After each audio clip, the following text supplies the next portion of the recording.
Hoy vamos a hablar de la otra parte de la Revolución Cubana, el periodo que va después de 1968, lo que luego llamarían ellos el periodo dogmático.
La vez pasada estábamos viendo cómo surgió el fenómeno de la Revolución Cubana.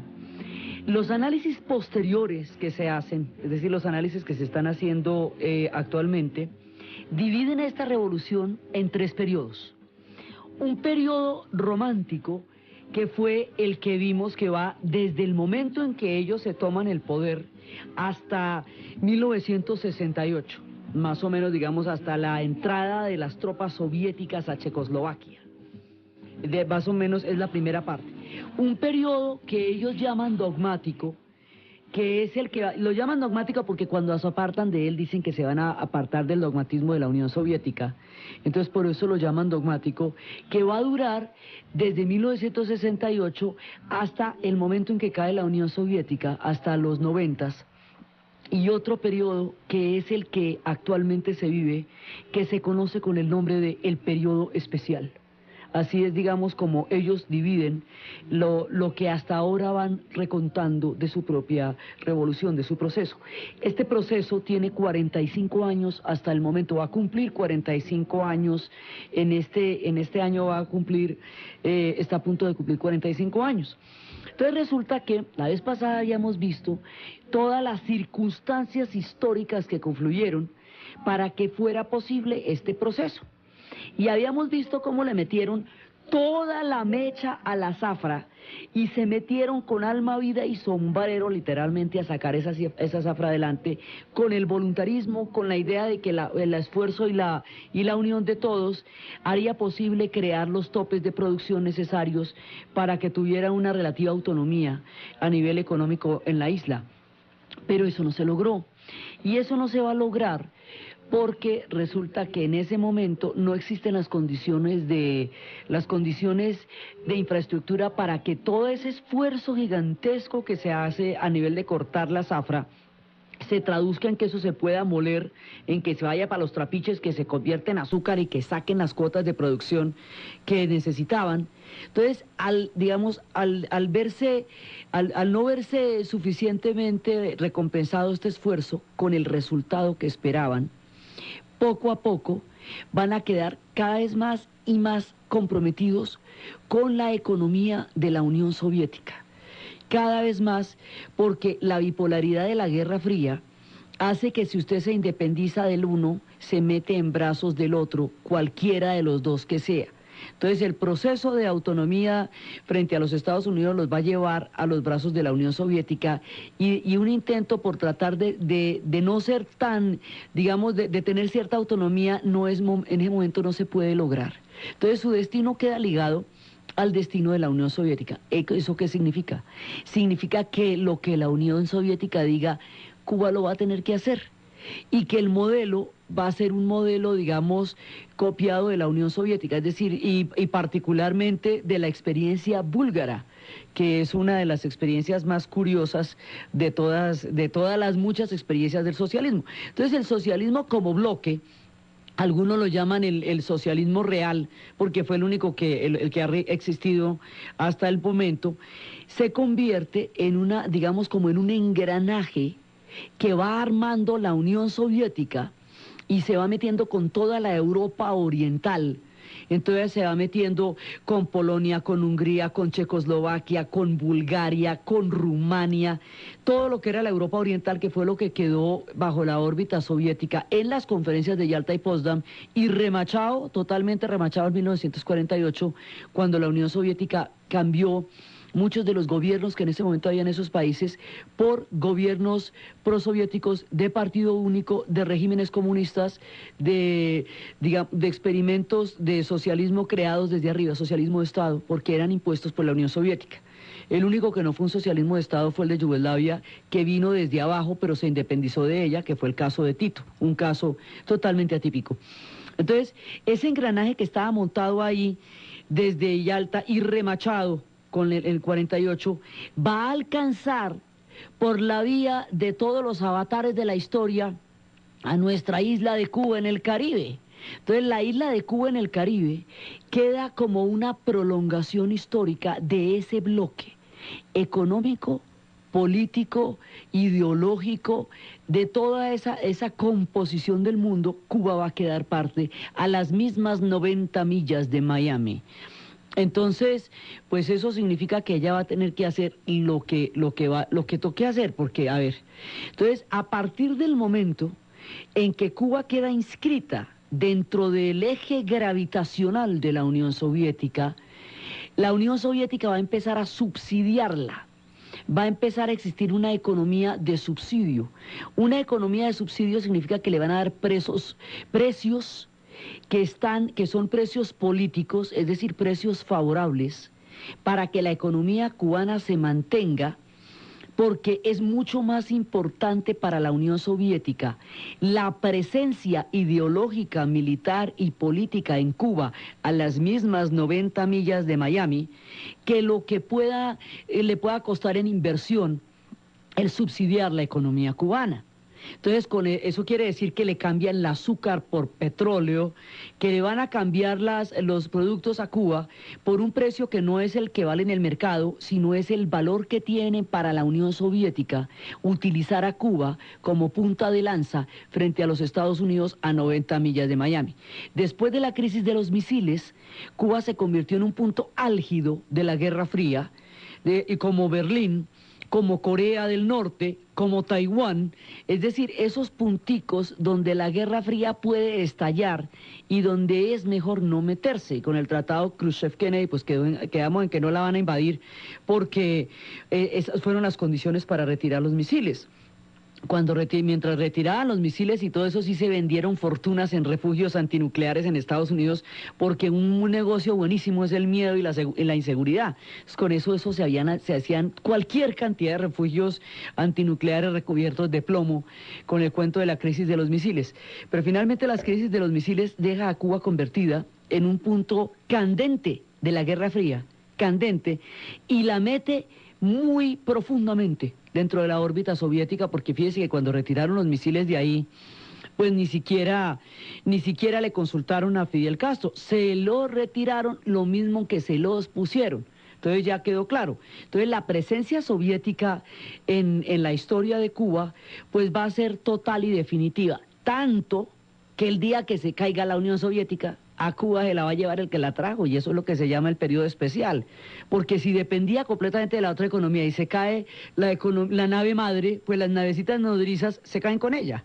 Entonces, pero Cuba, con estos subsidios, con la economía subsidiada, con la cantidad de ayuda, Cuba está totalmente bloqueada por parte de los Estados Unidos, y es decir, por parte de América Latina, a través de la influencia de los Estados Unidos en la OEA, Cuba queda completamente bloqueada. Entonces, el contrapeso del bloqueo es la gigantesca ayuda soviética que está viniendo por el otro lado, y que es lo que la hace, digamos, un centro de la Guerra Fría, un eje de la Guerra Fría en toda la época en que la Guerra Fría duró. Entonces, ¿qué es lo que hace Cuba con los subsidios? Digamos, Cuba con los subsidios va a lograr una de las cosas que en el continente no se había logrado jamás y que todavía está por resolverse en la mayoría de las sociedades, la cobertura de la mayoría de su población, o sea, casi la totalidad de la población, de educación y salud y deporte.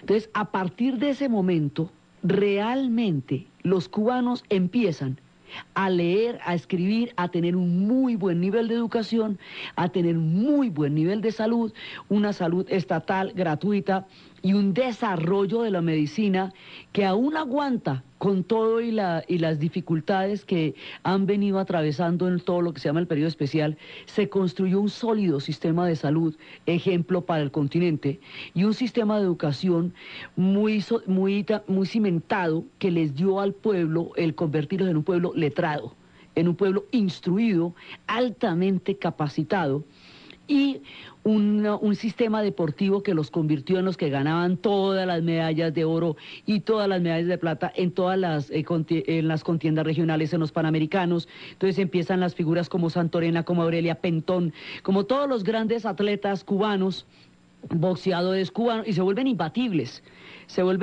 porque le meten toda la ficha al mérito deportivo y se vuelven unos atletas absolutamente poderosos, y en todo ese tiempo el fantasma del hambre queda conjurado durante mucho tiempo en este periodo de su historia. Y es cuando las cartillas, la comida se reparte por la cartilla de racionamiento. Es decir, por cartilla de racionamiento a usted le dan un mercado mensual. Ese mercado en aquella época pues tenía arroz, tenía aceite, tenía carne, tenía todo, y tabaco y ron, que para ellos es parte de la canasta familiar.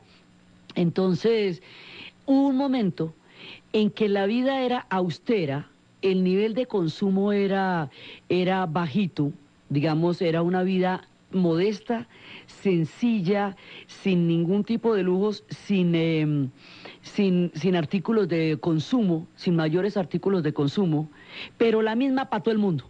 Entonces todo el mundo comía, todo el mundo se educaba, todo el mundo hacía deporte y todo el mundo seguía, bueno, eso sí seguía bailando, porque eso siempre ha pasado.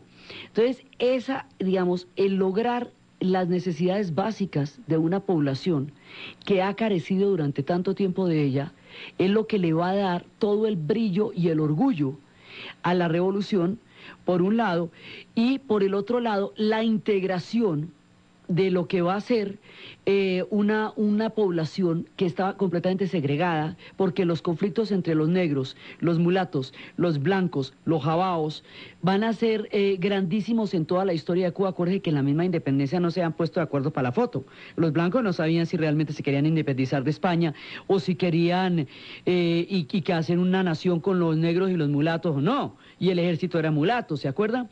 Esa segregación que se mantiene en las demás islas del Caribe y que hace que en muchas islas del Caribe la población negra, autóctona y original hasta ahora, sea la más marginada y la más excluida de las mismas posibilidades de empleo de la isla. Esas condiciones se lograron superar en Cuba, y el discurso del socialismo dio una integración bastante homogénea, digamos, bastante posible a una sociedad que no había logrado resolver esos conflictos. Y acuerden que el vedado era vedado para todo el mundo, o sea, era solamente las casas de los ricos. Entonces, esos son los logros, digamos, en ese contexto, y eso es lo que le va a dar como el brillo, el triunfo, la sensación de triunfo a la revolución. Se redistribuyen todas las casas del vedado, todas las casas del vedado se van a redistribuir, y La Habana la van a dejar intacta. La Habana queda intacta porque además La Habana se consideraba como La Habana de la pachanga, como La Habana de los 50. Lo único, esa queda detenida en el tiempo. Y el hecho de que quede detenida en el tiempo es lo que da la sensación hoy día de llegar a un viaje del pasado, porque ella quedó detenida en el tiempo. Hay muchos de sus hitos de la época de la pachanga van a ser vergonzantes, otros no. Por ejemplo, la presencia de Ernest Hemingway, la bodeguita del medio, cuando él decía que era Floridita, que era el daiquiri en Floridita y que era el mojito en la bodeguita. Eso, digamos, todo eso va a mantener la mitología de la ciudad, de todos los personajes que han ido. La literatura también se va a ocupar de ella, no solo desde adentro, sino desde afuera. Graham Greene escribirá Nuestro hombre en La Habana, y se va creando una cultura alrededor de todo esto. Entonces, esta es como, digamos, la parte de mostrar, porque emplean todos los subsidios en construir una sociedad en donde exista más o menos lo mismo para todos. Por el otro lado, hay líos, digamos, que van a complicar la cosa en la parte política, y es qué se hace con los disidentes. Esta revolución no ha podido encontrar una manera, digamos, viable para la disidencia.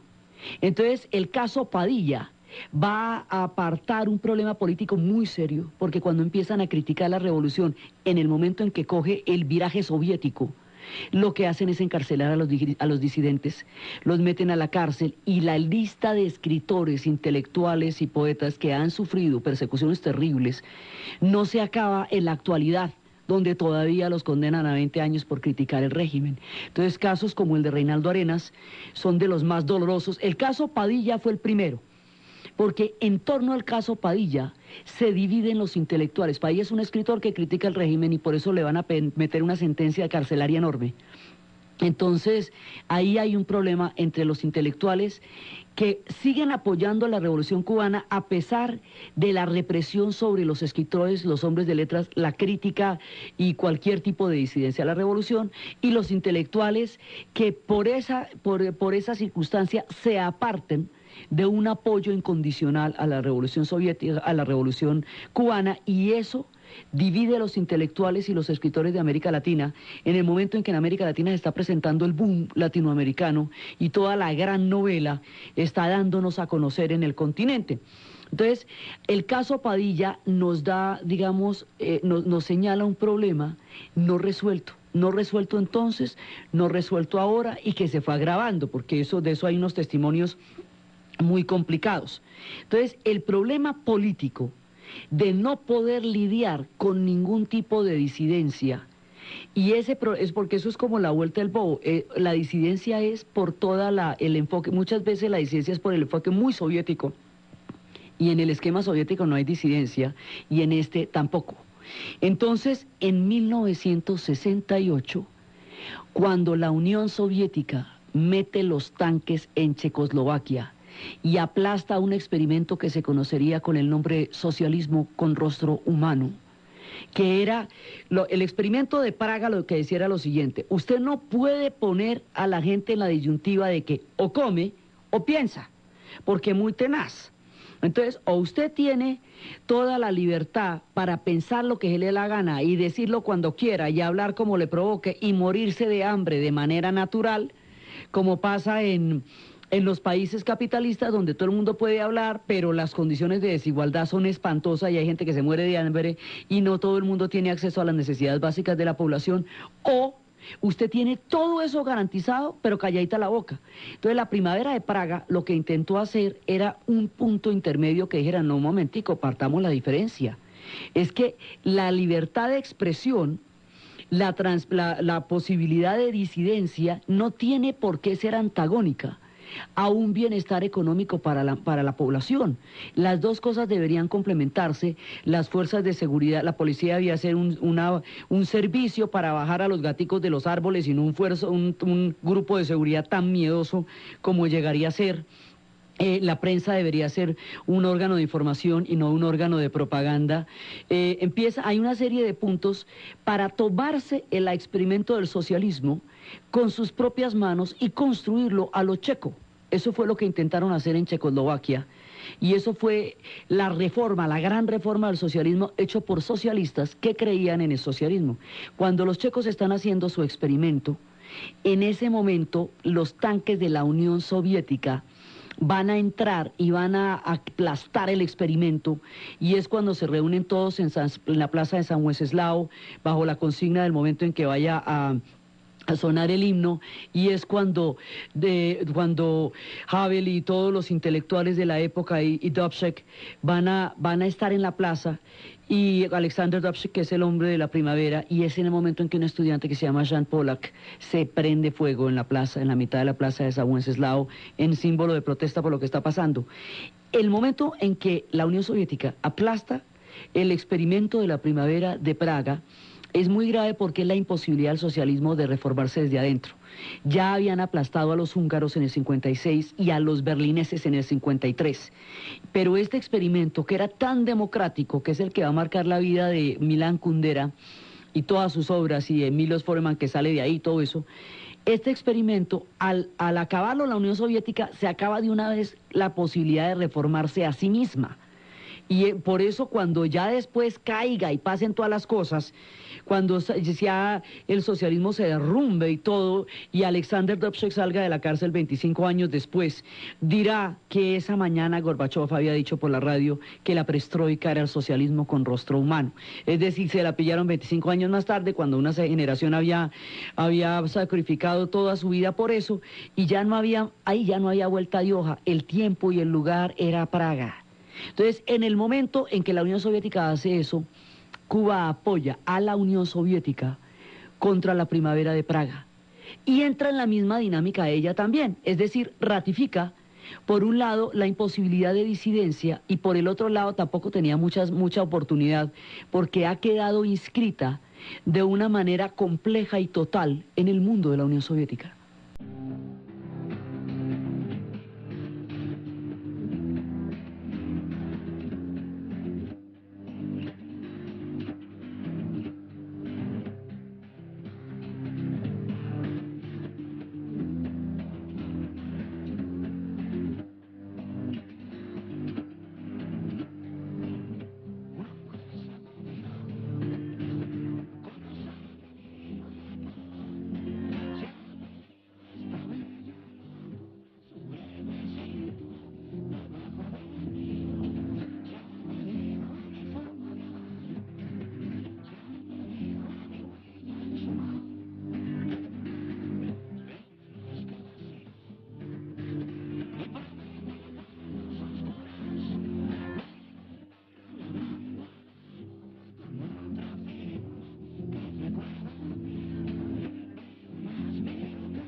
Tres generaciones van a vivir la historia de esta revolución.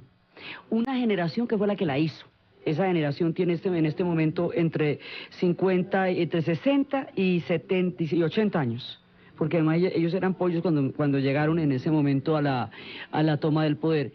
Otra generación que es la que tiene alrededor entre 50 y 65 años, a esa generación es a la que pertenece Silvio Rodríguez, y durante este siguiente periodo de lo que va a ser la revolución, el que se conoce como el periodo dogmático, su música será tan característica como siempre, el mundo la va a conocer por todas partes, pero ya va a ser mucho más conceptual, mucho más poética, mucho más romántica en muchos sentidos, digamos, la parte que es explícita digamos, de crónica de revolución, que es la primera parte de su música, ahora se va a volver una música un poco más conceptual.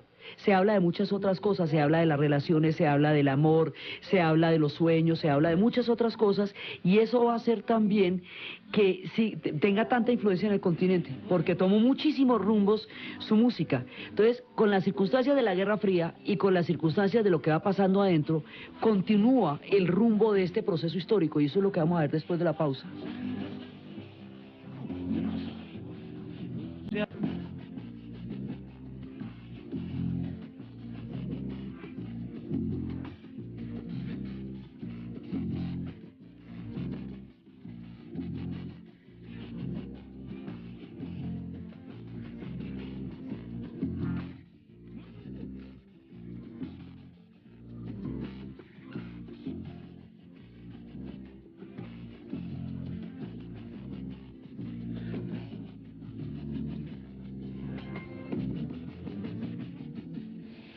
Mientras por un lado está sonando el movimiento de la trova cubana y Silvio Rodríguez, Pablo Minaez, Noel Nicola, Vicente Feliu, todos ellos van recorriendo el mundo con las canciones y el espectro cultural del proceso cubano.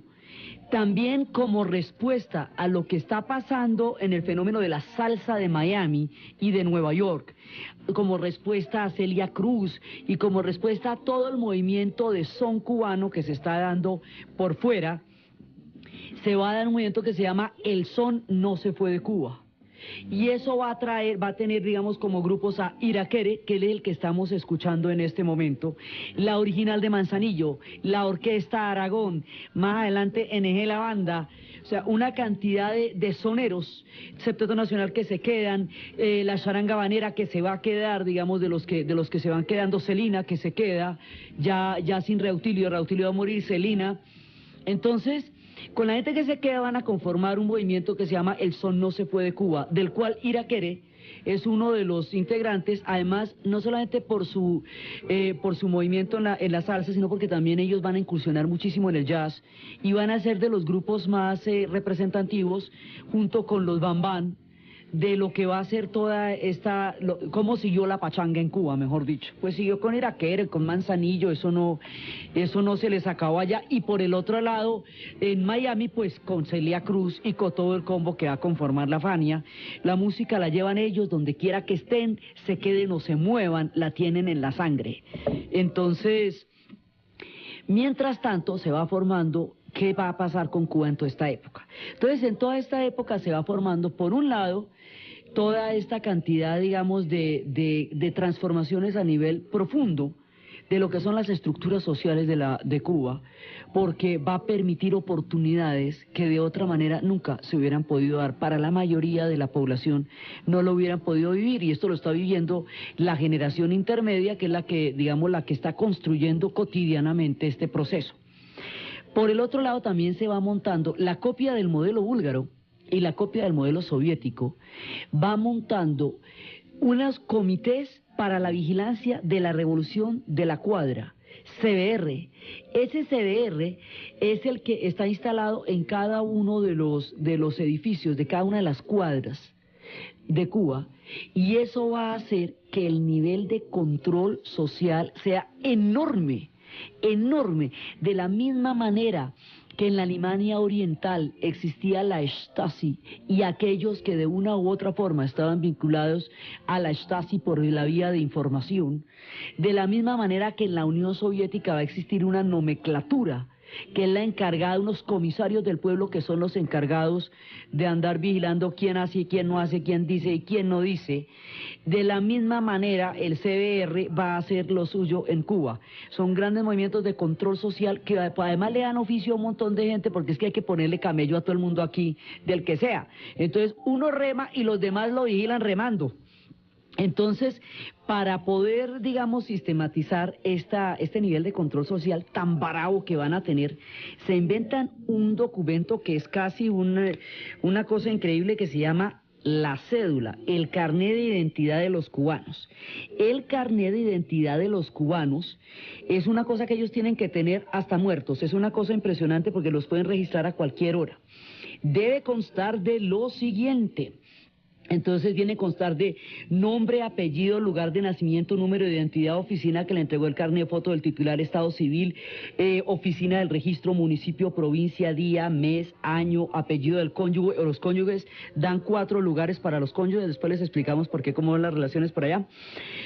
Hay espacio hasta para 4 matrimonios, más la fecha, lugar de nacimiento, nacionalidad de los cónyuges, los datos sobre los hijos, fecha de nacimiento, número de identidad, 4 páginas destinadas a datos laborales, nombre de la empresa, organismos en que ha trabajado, dirección, firma del administrador, lugares en que ha residido, reseñando hasta 12 páginas para eso, carretera, kilómetro, camino, casa, número, apartamento, localidad, caserío, finca o municipio.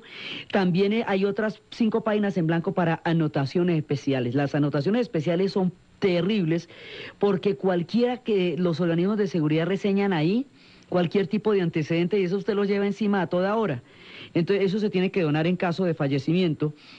Y si a alguien lo cogen y le ponen algo entre la página 22 y 23 y 25, que son las anotaciones especiales, un chico o una chica encontrado con un extranjero, aunque sea simplemente paseando por el malecón o tomando un trago en alguno de los bares destinados solamente a los turistas, se arriesga a ser clasificado como antisocial y hoy puede ser dedicado a la parte de estado peligroso. Entonces, una cédula de estas es una cosa muy complicada porque es la vida entera suya en una cartilla que le puede pedir cualquier autoridad en cualquier momento. Y esto es uno de los, digamos, de las pesadeces del control social. A usted lo están oyendo donde habla. Y a usted le pueden reclamar sus palabras por allá, entonces arrancan a hablar en clave de todo porque todo el mundo los puede estar oyendo de una u otra manera. Y esa fue otra, digamos, de las características que se dio en esa estructura del llamado socialismo real, y que es precisamente una de las cosas por las cuales se va a dar la perestroika, por estos controles tan bravos que había, que también llegaron a Cuba, a lo cubano. Alrededor de esto hay una burocracia gigantesca y hay un montón de gente para cualquier actividad, un régimen burocrático parasitario, digamos, que está ahí. Y eso heredado del modelo búlgaro y heredado del modelo soviético. Y hay una película, ellos son fantásticos narrando, son tan fantásticos en su cine como lo son en su música. Y su cine es tan expresivo de sus realidades como lo es su música. Hay una película también de Tomás Gutiérrez Alea que se llama La muerte de un burócrata. Y la muerte de un burócrata es la historia de un obrero ejemplar que fue enterrado por error cuando lo llevó a la familia con su carné de obrero ejemplar entre el ataúd. Sin el carné de obrero ejemplar, la viuda no puede cobrar la pensión que el Estado le debe dar porque no alcanza a denunciar la defunción del funcionario. Entonces van a buscar una manera de exhumar el cajón para sacar el carné de obrero ejemplar. Y esto es una pesadilla burocrática que el proceso de Kafka es un cineclube por la mañana al lado de esto. Y eso no pueden entrar siempre, a los sellos lo llaman cuños. Cada vez que hacen la cola y van a llegar, ya se va a balborzar el empleado. Bueno, una cosa tenaz. Y en un momento dado, desesperado, el hijo de la viuda se monta en el edificio, viola las cerraduras de noche, se mete por las ventanas, trepado por el reloj, abre un cajón, lo fuerza, lo rompe y saca un sello y lo pone en el certificado, y el sello dice: pregúntele a Gutiérrez. Entonces, imagínense el grado de burocracia. La cosa es que terminan exhumando el cadáver sin el sello, porque nunca logran el cuño que llaman ellos el sello. Entonces el cadáver, le sacan la tarjeta de obrero ejemplar para poder reclamar la pensión, pero después no pueden volver a enterrar el cadáver porque lo sacaron ilegalmente. Entonces son todas las vueltas para poder enterrar el cadáver que lo habían desenterrado ilegalmente, y como esto es en La Habana y allá los veranos son durísimos, entonces con ese hielo del verano, con ese calor del verano, todos los vecinos prestándole hielo para que no se le descomponga el cadáver mientras la oficina le da el permiso para volverlo a enterrar. Eso es una cosa impresionante, hasta que deciden volverlo a enterrar como sea y por encima de lo que sea. Y en el cementerio de La Habana se arma una trifulca de padre y señor entre los funcionarios, los oficinistas, los burócratas, la viuda, el hijo y el pobre señor del cajón que lleva derritiéndose en el calor de La Habana. Así empieza a funcionar esto, de una locura, lo que es toda la burocracia. Eso es una cosa que nos escandaliza inclusive a nosotros. Entonces, en ese momento, digamos, esto funciona, pero funciona más o menos, digamos, ahí, o sea, ellos hacen como que trabajan, otros hacen como que les pagan, y ahí va la cosa, pero de todas maneras, esto es posible porque es una economía subsidiada. Entonces, como es una economía subsidiada, produzca o no produzca, funciona, porque el papel político que tiene es mucho más importante que la productividad misma. Ahora, se dan grandes avances a nivel de la bioquímica, a nivel a nivel de la medicina, a nivel de todo la investigación, de la ciencia y de la educación. Eso empieza a dar crecimientos, digamos, cualitativos al pueblo cubano durante este periodo. Y por el otro lado, pues a nivel de productividad, esto es mucho más lo simbólico, y a nivel de funcionamiento, pues la burocracia es impresionante, como también lo era en la Unión Soviética, donde para poder comprar un parte en el extremo de la Siberia, había que mandar una orden desde Moscú, que cuando llegara allá, pues ya había pasado el verano o el invierno, o lo que quiera que fuera el punto en donde se hizo el pedido. Eso, digamos, esos sistemas totales de eso, cada uno de esos sistemas que van a afectar la Unión Soviética, afectan a todos los demás. Y el día que se caiga ella, pues se caen todos los demás, porque alrededor de ella es que están. Ahora, estos subsidios los van a pagar los cubanos de una manera terrible. Los van a pagar porque la Unión Soviética se va a meter en África. Teniendo en cuenta que en los Estados Unidos, hacia finales de la década de los 60, con todo el escándalo de Vietnam, y a comienzos de los 70, con el Watergate, no está como para andarse metiendo en diferentes lugares en ese momento, porque están en una crisis interna muy brava. Entonces la Unión Soviética aprovecha los procesos de descolonización que se van a dar sobre todo hacia los 70s, los que tienen que ver con Portugal, los últimos, los procesos que son el resultado de la Revolución de los Claveles, que es el retorno de Portugal a la democracia después de 30 años de tiranía, y de descolonización de Angola, Mozambique. Entonces, ese proceso africano lo va a aprovechar la Unión Soviética solita para apoyar a las nuevas repúblicas nacientes, a los nuevos países africanos, unas fracciones contra otras, para asentarlos dentro de su dominio, porque recuerde que todo el mundo está jugando la Guerra Fría, y en África ella juega sola. Entonces, en África no, digamos, los partidos políticos en realidad es confrontaciones tribales, porque en África la tribu es una nación. Entonces, y Zambia tiene 72 tribus, pues Zambia tiene 72 naciones, porque los países en África no representan las culturas en ellos contenidos, sino los repartos que hicieron de ellos los europeos. Entonces, estas fracciones tribales, que en realidad es como África tiene que resolver su propia geopolítica, van a quedar metidas dentro de la esfera soviética. Los soviéticos van a apoyar un bando contra otro, pero de la manera más sinvergüenza. Eso quiere decir que durante 20 años apoyaron a Eritrea en su separatismo contra Etiopía, hasta que un día subió un gobierno procomunista y prosoviético en Etiopía, y entonces apoyaron a Etiopía contra Eritrea, y empezaron a matar a los eritreos que antes habían sido sus aliados contra los etíopes. El pacto fue el siguiente, y fue una tragedia. El pacto es que la Unión Soviética va a llenar esos conflictos de armas, y los hombres los van a poner los cubanos. Entonces los cubanos van a ir a pelear al África, a Angola, a Mozambique, Etiopía, Somalia, Guinea-Bissau, Guinea Ecuatorial, San Tomé o Príncipe. Van a ir a todos estos lugares y van a generar van a morir, van a derramar tanto su sangre como la sangre africana, y van a llenar conflictos tribales que se resolvían con lanzas milenariamente de jóvenes guerreros que probaban su valor a punta de lanzas y de flechas, y que así se habían convertido en grandes guerreros. Esto lo van a llenar de armas automáticas. Y cuando una tribu que milenariamente se ha enfrentado con lanzas se llena de armas automáticas y minas antipersonales, se desintegran. Y una parte de la miseria y del horror y de la desintegración y de las hambrunas que hoy vive África, aparte de los 300 años de esclavitud, de los 200 de colonialismo europeo, aparte de esa siniestra ensañarse contra estos pueblos, también va a ser por la intervención soviética con la carne de cañón de los cubanos. Unos y otros, cubanos y africanos, quedan despedazados en lo que se llamó el internacionalismo solidario, pero que en realidad era la cuota de la Guerra Fría para la Unión Soviética en África. Entonces, esto es digamos, así pagan ellos, así les toca pagar a ellos, una cosa que fue también la posibilidad de darle una salida de oportunidades a un montón de gente que de otra manera no lo hubiera podido tener.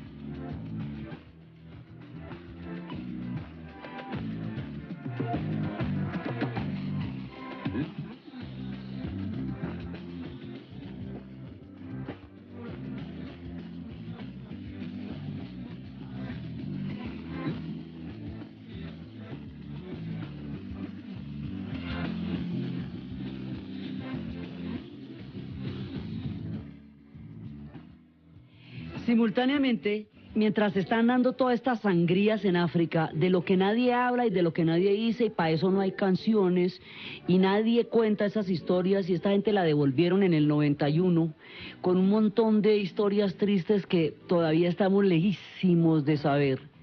Simultáneamente, también en los 80 van a darle a La Habana una cantidad de plata para remodelación y empiezan a echarle pinturita a La Habana, que no se le había pasado un trapito desde el día de la revolución, intacta estaba ella.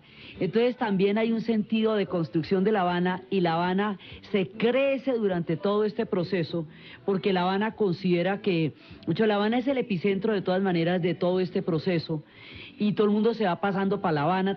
Los que estamos escuchando es a los Bambán, y también va a haber otra canción de los Bambán en la cual ellos dicen que no todo el mundo se puede ir para La Habana, porque La Habana no aguanta más, que también hay pizzerías en Oriente, y también hay comida en Oriente. Entonces, La Habana se va a volver el epicentro, todo el mundo se va a desplazar hacia La Habana, porque La Habana siempre es la que va a llevar, digamos, como la parte más pujante, y mucha parte de La Habana también se va a tuborizar, porque van a llegar cantidades de familias de Oriente, y van a subdividir lo que ya se subdividió para poder pasar. Y entonces viene toda esa forma de vida cubana.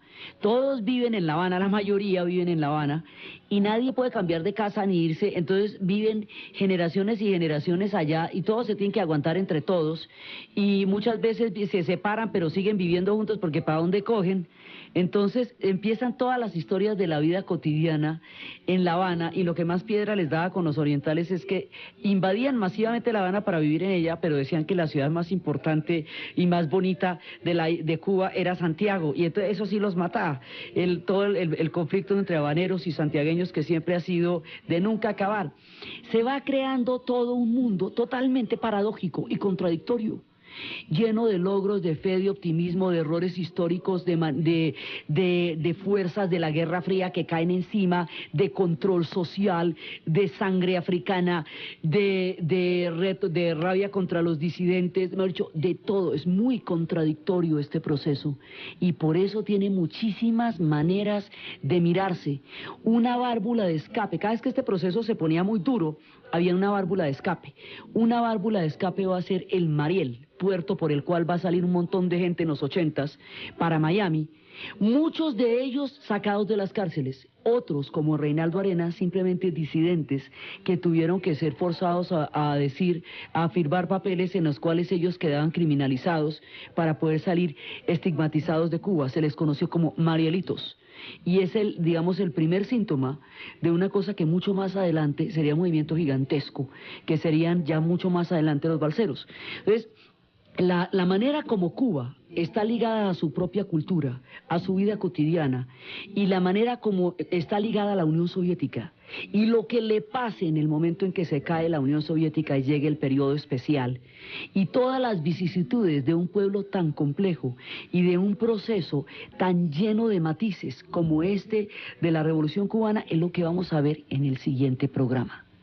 Entonces, desde los espacios de esta Habana remodelada, de la muerte del burócrata, de la medicina, del deporte, de los logros, de las contradicciones, del control social, de toda la cantidad de diferentes espectros que cubren este proceso interno y externo de Cuba, en la narración de Ana Uribe y en la asistencia técnica Jessy Rodríguez, y para ustedes, feliz domingo. ¿Quién ha visto por ahí mi sombrero de Yaré? ¿Quién ha visto por ahí mi sombrero de Yaré? El mes pasado en un baile algo extraño sucedió. Van a quedar cada vez más y más comprometidos con la economía de la Unión Soviética. Cada vez más, porque la bipolaridad de la Guerra Fría hace que si usted se independiza del uno, se mete en brazos del otro, cualquiera de los dos que sea. Entonces el proceso de autonomía frente a los Estados Unidos los va a llevar a los brazos de la Unión Soviética, y un intento por tratar de no ser tan, digamos, de tener cierta autonomía, en ese momento no se puede lograr. Entonces su destino queda ligado al destino de la Unión Soviética. ¿Eso qué significa? Significa que lo que la Unión Soviética diga, Cuba lo va a tener que hacer. y que el modelo va a ser un modelo, digamos, copiado de la Unión Soviética, es decir, y particularmente de la experiencia búlgara, que es una de las experiencias más curiosas de todas las muchas experiencias del socialismo. Entonces, el socialismo como bloque, y habíamos visto cómo le metieron toda la mecha a la zafra y se metieron con alma, vida y sombrero literalmente a sacar esa zafra adelante con el voluntarismo, con la idea de que el esfuerzo y la unión de todos haría posible crear los topes de producción necesarios para que tuviera una relativa autonomía a nivel económico en la isla. Pero eso no se logró, y eso no se va a lograr porque resulta que en ese momento no existen las condiciones de infraestructura para que todo ese esfuerzo gigantesco que se hace a nivel de cortar la zafra se traduzca en que eso se pueda moler, en que se vaya para los trapiches, que se convierta en azúcar y que saquen las cuotas de producción que necesitaban. Entonces, al no verse suficientemente recompensado este esfuerzo con el resultado que esperaban, poco a poco, hoy vamos a hablar de la otra parte de la Revolución Cubana, el periodo que va después de 1968, lo que luego llamarían ellos el periodo dogmático.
La vez pasada estábamos viendo cómo surgió el fenómeno de la Revolución Cubana.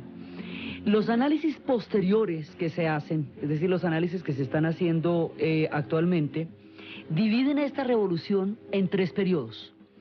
Un periodo romántico, que fue el que vimos que va desde el momento en que ellos se toman el poder hasta 1968. Más o menos, digamos, hasta la entrada de las tropas soviéticas a Checoslovaquia.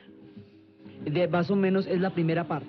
Un periodo que ellos llaman dogmático, que es el que lo llaman dogmático porque cuando se apartan de él dicen que se van a apartar del dogmatismo de la Unión Soviética.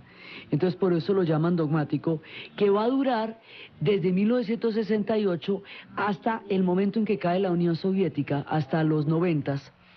Y otro periodo que es el que actualmente se vive, que se conoce con el nombre de el periodo especial. Así es, digamos, como ellos dividen lo que hasta ahora van recontando de su propia revolución, de su proceso.